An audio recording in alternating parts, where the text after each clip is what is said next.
Hello, welcome to Industry Reactions.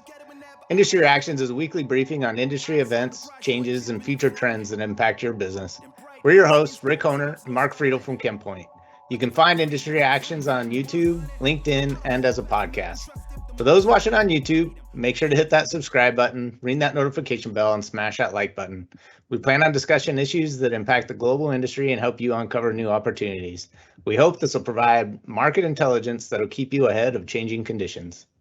All right, and we're going to start this week where we left off last week, and that was a update on the ChemTool fire situation in Rockton, Illinois. As we mentioned, there was a big fire and explosion, and as you can see from this picture, the ChemTool facility looks pretty well destroyed. They finally got that fire under control. They let it burn out kind of mid to late last week. Not sure what the plans are long term, but obviously it caused pretty big disruption to the local community, and it's going to cause disruptions to really the industry, specific to what they produce. And I think it's mostly grease products. ChemTool is owned by Lubrizol Corporation. Thankfully, this thing has been under control.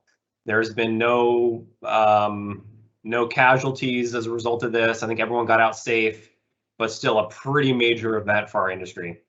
Yeah, it's good to hear the injuries were limited or none in that. You never want to see it. I do think it's kind of interesting. I've watched that company ChemTool over time. They've really grown fairly quickly, and then now under Lubrizol, they become a pretty large part within that lubricant space, especially in that grease space. All right, let's move into an area we've talked a lot about this year, which is pricing. So Texas refineries seems like they're doing pretty well. After the hit that they took in February with the winter storm, specifically to refineries, prices were soaring as they struggle to keep up with demand. When the pandemic hit, especially demand for packaging because of delivered goods, et cetera, was through the roof, and that sustained some of the demand changes elsewhere. And so the packaging need has continued to be strong, and supplies have gone down. And with that, prices have soared. And companies like Lyondell and Westlake that are right in the middle of that have really benefited, and you can see it on their earnings calls that they've seen a pretty significant positive impact. Even though their volumes are off, that pricing has helped their books quite a bit. Yeah, I can only imagine that Q2 earnings calls are going to be very good and very strong as well. Not only you're getting this benefit, but you're also getting the year-over-year effect from some of the strong downturns that we saw due to the pandemic. All right, and we will move into the update on rail traffic. This is an update for the week ending June 16th. No surprise, things continue to tick up. The volume has increased 16% from 2020 during this the 4-week period ending mid-June here, and it's up almost 1% from the volumes in 2019. So it seems to be like 2019 is a benchmark year, since 2020 was so strange from a demand standpoint. So rail traffic is not only exceeding 2020 as we'd expect, but also now 2019. That's good to see. I think it's been creeping along kind of even with 2019, but now it looks like they've actually gained on 2019. So that's good to see. All right, let's talk about new products and company announcements. Probably the first story, a very interesting one, and another topic or story related to sustainability in our industry, which is good to see. So Neste and Lyondell have partnered. Neste will be providing a feedstock that's based 100%. It's 100% bio-based. That will be a feedstock for LyondellBasell. Now they're going to use LyondellBasell's Germany plant to turn the raw materials into polymers. And so for that European region, at least, you've got a pretty strong player in Lyondell in the plastic space and using 100% bio and renewable sources by Neste. So a really great partnership. It's good to see this in our industry. All right. Speaking of renewable energy, well, the EV market continues to be strong. Electric vehicles and lithium is one of the key components that are tied to that from a battery perspective. So Schlumberger and Panasonic are now partnering.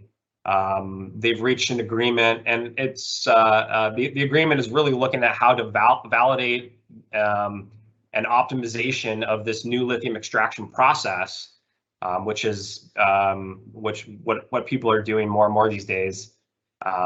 So I believe there's Schlumberger has a new process at a pilot plant for some of the mines in Nevada, and they're going to be partnering up with Panasonic to make sure the optimization and validation of how this new extraction process will be validated.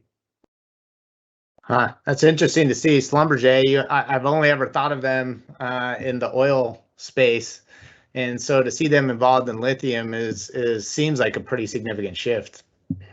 Yeah, for sure.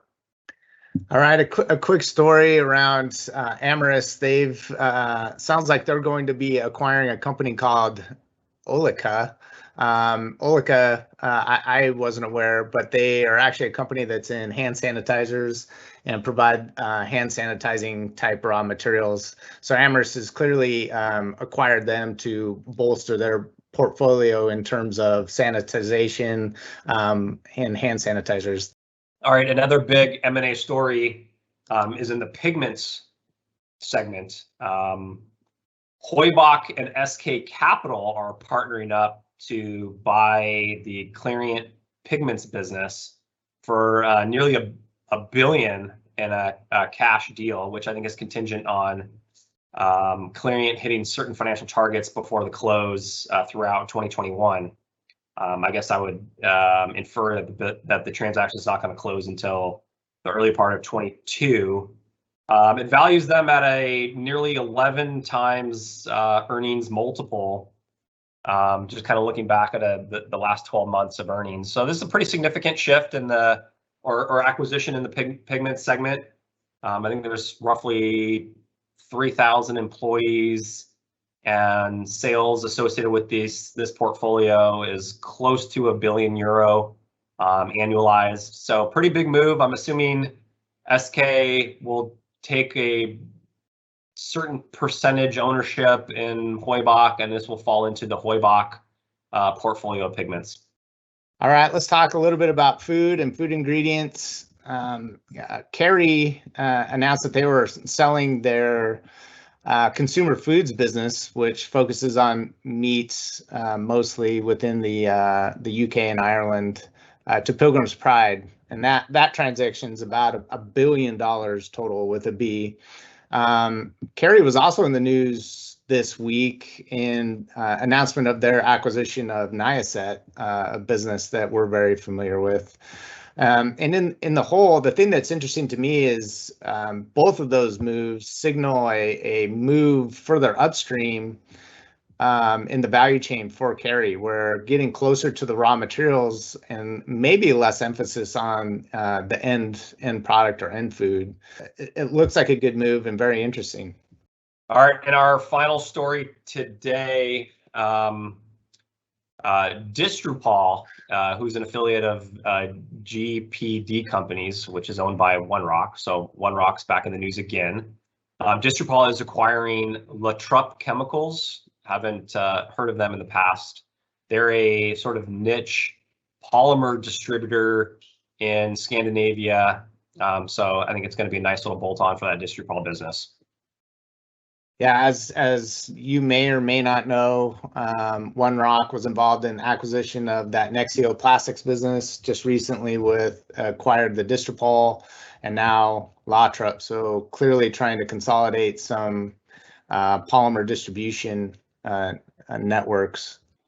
All right, well, that's it for this week's edition of Industry Reactions. We will return next week with a fresh batch of industry reactions. Until then, stay safe. All right, take care.